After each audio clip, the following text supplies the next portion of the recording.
Remember, remember, the 5th of December, Scientology's treason and plot.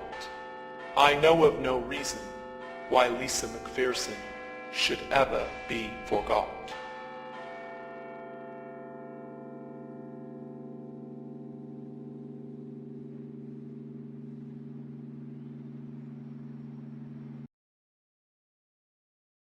You say the misuse, but I don't know if you're aware that there was a plan in 1955 in this country, Ted, to repeat what was done in Russia.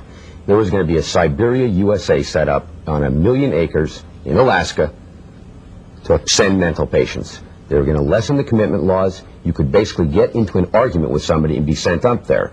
This sounds very odd. Nobody's ever heard about it. That's in no small part thanks to the Church of Scientology. People say in the United States that these things can happen here. Mental screening that only took place in the old Soviet Union or communist Vietnam or those places. It's not true. I want to talk in some detail about the Citizens Commission for Human Rights, or the CCHR. The CCHR was created in 1969, founded by the Church of Scientology. If you were president, would you work to phase out the IRS? Immediately.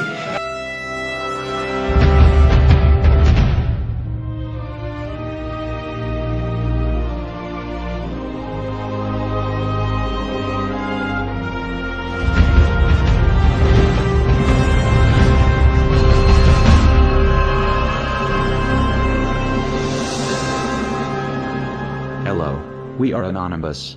The following is important information concerning the history of Scientology and the Ron Paul campaign. In a 2008 interview on Blog Talk Radio, a representative from Texas contacted Ron Paul with concerns about the Church of Scientology, specifically Scientology's tax-exempt status. Ron Paul's reply was read on the air. Posted on the site there in Texas where they're trying to outlaw Scientology from the RNC. So I'm going to try and bring them on, and hopefully they are who they say they are.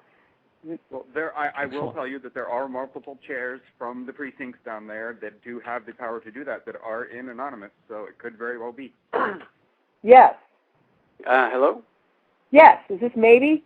Yes, this is Maybe. Oh, good. I was the Galveston County delegate yesterday. Yes, that's great. Tell us about that. Yes.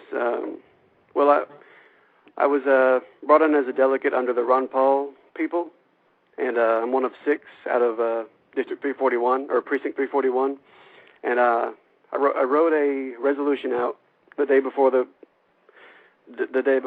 convention, and just proofread it, asked some people on my IRC if it was okay, and made some changes to it, and it got it worked out, and I submitted it yesterday, and after I had submitted it, they called for a vote, and every single person raised their hands, and it got passed.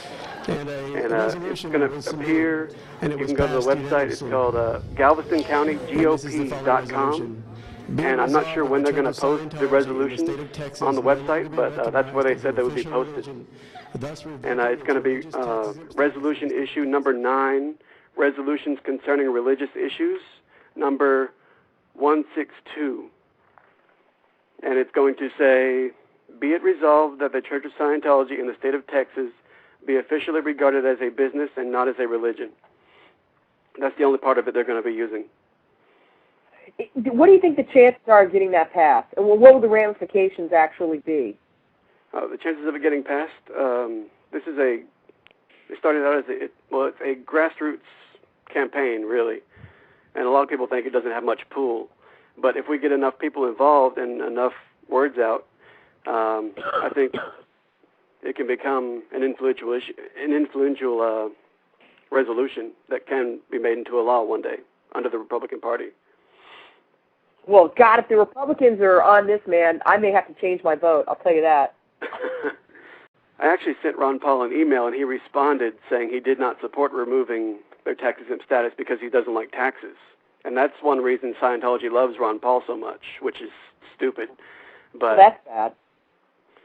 Well, who does like taxes? No one likes taxes, but that doesn't mean, a potential president can't see that a group is totally abusing our, establishment clause, and that's what really pisses me off. I mean, they should be allowed to have. shouldn't have a special privilege for one religion over another. Would you like me to read the email he sent to me? Sure, go ahead. Okay, this is from Dr. Ron Paul.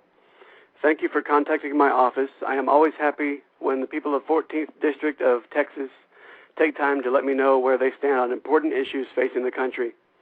I understand your concerns about Scientology. However, I do not favor revoking Scientology's tax exemption because I oppose raising federal taxes on any group or individual, even when I disagree with elements of that group's political agenda. The precedent of tax-exempt revocation may someday be used to justify raising taxes on other tax-exempt groups, including religious organizations. Thanks for writing. Please do not hesitate to contact my office with any other questions, comments, or suggestions. Sincerely, Ron Paul. Well, don't you think then that if he was so opposed to revoking their tax-exempt status that he might be opposed to the fact that they can make claims on their religious education and have other people pay them back? I would assume. Yeah, that would be the point to make, I think, with him, is that, hey, you're actually paying them money.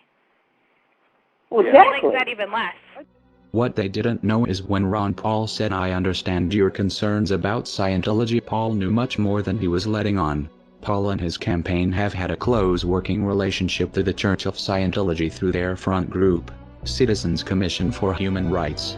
His claim to not support revoking Scientology's tax exemptions probably has less to do with opposition to raising federal taxes and more to do with a private meeting Paul had with the CCHR the year before in November of 2007, where attendees paid a minimum of $1,000 to speak with Paul. From a CCHR email in November 2007 by Scientologist Mike Kaplan, "I have arranged a private 1-hour luncheon with Ron Paul on 1128 Sin Street, Pete, when he will be in town for the CNN YouTube Republican debate. This luncheon is reserved for $1,000 plus donors to Ron Paul's presidential campaign. 19 people so far have paid and confirmed and will have the honor and pleasure of having lunch and communicating with Ron Paul directly. There is room for one more. He deserves our support. He's the only sane choice as far as I'm concerned. His message echoes the intentions of America's founding fathers, and he is inspiring a new generation of Americans. He is the sponsor of a bill in Congress that would make it against the law to use federal dollars to mental health screen Americans. He is pro-Constitution and pro-freedom. He is a true patriot. He is in valence. He is an ally of CCHR and our group. Our group can only mean Scientology." In another CCHR email written by Marla Filidet, a Scientologist and vice president of CCHR, she says, "All my peeps, this was sent to me by Ron Paul's right-hand man, who happens to be a very close friend of mine. In fact, I was on the plane with him when he told me Marla were going for the presidency. This individual is probably Kent Snyder, Ron Paul's presidential campaign manager, until his death in 2008. He is referred to as Ron Paul's right-hand man by many people and credited as the one to convince Ron Paul to go for the presidency. Snyder has been associated with Marla's organization, the CCHR, since at least 2005, when he was at the opening of the CCHR's An Industry of Death Museum, managed by Marla. This was 2 years before the CCHR fundraiser luncheon of November 2007. Marla describes Snyder as a close friend, and therefore Snyder would be aware that CCHR is a front group for Scientology. If by some improbable chance he didn't know this, as campaign manager for Paul, he'd be responsible for doing the research. A simple Google search of CCHR shows the Wikipedia entry, which leaves no doubt the organization CCHR is part of Scientology. It is expected Ron Paul supporters will object, saying this doesn't make Kent Snyder a member of or sympathetic to Scientology. What they don't know is that Scientology has a disconnection policy for those who do not support Scientology. Scientologists, especially of Marla's rank, are expected to persuade family and friends to join the church or handle them, that is, give them Scientology-friendly propaganda to make them non-hostile to Scientology.